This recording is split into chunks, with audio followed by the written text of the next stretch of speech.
So good morning dear aspirant. So இப்போது நம்ம ரொம்ப முக்கியமான நியூஸு, அதாவது இந்த கவர்னரோட ரோல் கான்ட்ரடிக்டராக இருக்குது. இது ஒரு சுப்ரீம் கோர்ட் கொடுத்தது வந்து இது ஒரு ஹிஸ்டாரிக்கல் ஜட்ஜ்மெண்ட்டு, அது inline with the Tamil Nadu governor. So supreme court என்ன சொல்கிறாங்கன்னா, தமிழ்நாடு கவர்னர் ஆக்சுவலி பில்லு கொடுத்துருக்காங்க. பில்லை கொடுக்கும்போது அவங்களுக்கு 3 ஆப்ஷன் இருக்குது. ஒன்று அக்செப்ட் பண்ணிக்கணும், அசன்ட் கொடுக்கணும், இல்லைன்னா அசன்ட் கொடுக்காம வித்ஹோல்ட் பண்ணணும், இல்லைன்னா ரிட்டர்ன் பண்ணணும். ரிட்டர்ன் பண்ண பிறகு கேபினெட்டில் என்ன சேஞ்சஸ் பண்ணாலும் பண்ணாட்டியும் திருப்பி அனுப்பும்போது, அதாவது ரீபாசேஜ் ஆஃப் பில்லுன்னு சொல்லுவாங்க, அது கம்பல்சரி அசன்ட் கொடுக்கணும்.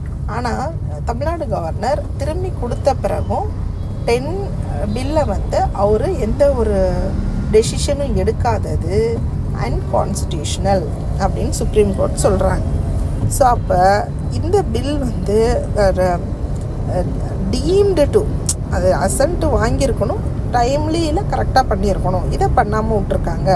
பொதுவாக ஒரு கேபினெட் அட்வைஸ் படி 1 மந்த் வரைக்கும் வித்ஹோல்ட் பண்ணலாம் அசன்ட்டை, இல்லை 3 மந்த்துக்குள்ளே பில்லை ரிட்டர்ன் பண்ணலாம் அதில் ஏதாவது அப்ஜெக்ஷன் இருந்தால், இல்லை ரீபாஸ் பண்ணாங்கன்னா அசம்பிளியில் 1 மந்தில் அதை திருப்பி கொடுத்துடணும், அசன்ட் கொடுத்துடணும்.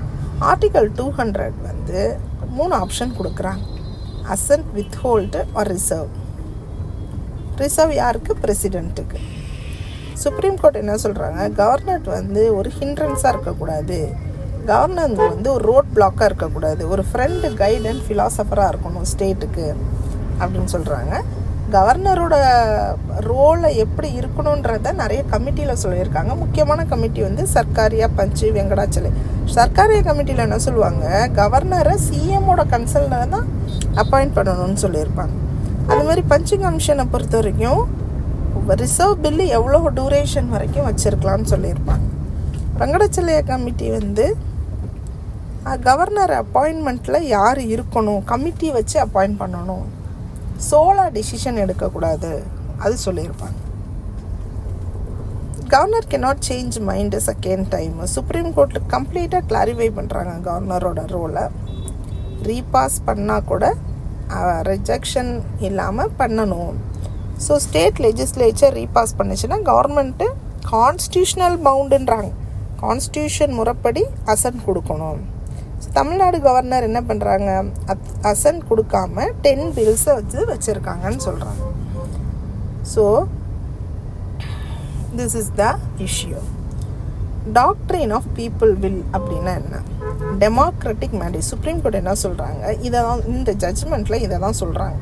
டாக்ட்ரின் ஆஃப் பீப்புள் வில் அப்படின்னா governor must act in harmony with the elected government. ஏன்னா கவர்னர் எலெக்டட் கிடையாது.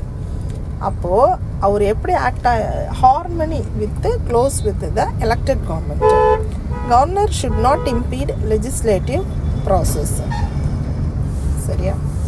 அதே மாதிரி registration of births and deaths got delay in hospital, அது ஒரு news. Section 23 Clause 2 of amendable RBD act படி it make delay in registration a punishable offence. Centre online civil registration சிஸ்டமில் எல்லாத்தையும் register பண்ணணும், birth and death. அதை delay பண்ணால் அது பனிஷபிள்னு சொல்லியிருக்காங்க. So 90% event registered but not 100% achieve பண்ண முடியல. ஒன்று ஹாஸ்பிட்டல் டினைல் பண்ணுது, இல்லை ரெஜிஸ்ட்ரார் டிலே ஆகுது, இல்லை நம்ம சிட்டிசனே அதை பெருசாக எடுத்துக்க மாட்டாங்க, இல்லை அக்கௌண்டபிலிட்டி இஷ்யூஸ் வருது. ரெஜிஸ்ட்ரார் ஜென்ரலை பொறுத்த வரைக்கும் 1949 எஸ்டாப்ளிஷ் பண்ணுறாங்க, 1951 சென்சஸ்க்காக. Okay. So bilateral arrangement taking over மல்டிலேட்ரலிசம்ங்கிறது ஃபினான்ஸ் மினிஸ்டரோட ஒப்பீனியன். பைலேட்ரல் அரேஞ்ச்மெண்ட்டை ப்ரையாரிட்டைஸ் பண்ணுறாங்க, ஏன்னா குளோபல் அன்சர்டனிட்டி நடக்கிறதுனால. அப்போது யூஎஸ் டாரிஃப் ஹைக்கு நடந்ததா, அப்போ இந்தியா யூகே ட்ரேட் டாக்ஸ் அதிகமாகுது, இந்தியா யூகே நெகோஷியேஷன்ஸு இம்பார்ட்டன்ஸ் நடக்குது, நியூ இயர் ஆஃப் ட்ரேடு நடக்குது, ஏன்னா ட்ரம்ப்போட நியூ பாலிசினால். ஓகே. கிஃப்ட் சிட்டிக்கு முக்கியத்துவம் கொடுக்கணும்னு சொல்கிறாங்க. ப்ரொமோட் பண்ணணும். அது வந்து ஒரு ஃபினான்ஷியல் சர்வீஸ் ஹப்பாக ப்ரொமோட் பண்ணணும். Gujarat international finance tech city, Gandhi Nagar, Gujarat. Okay, thank you, have a great day.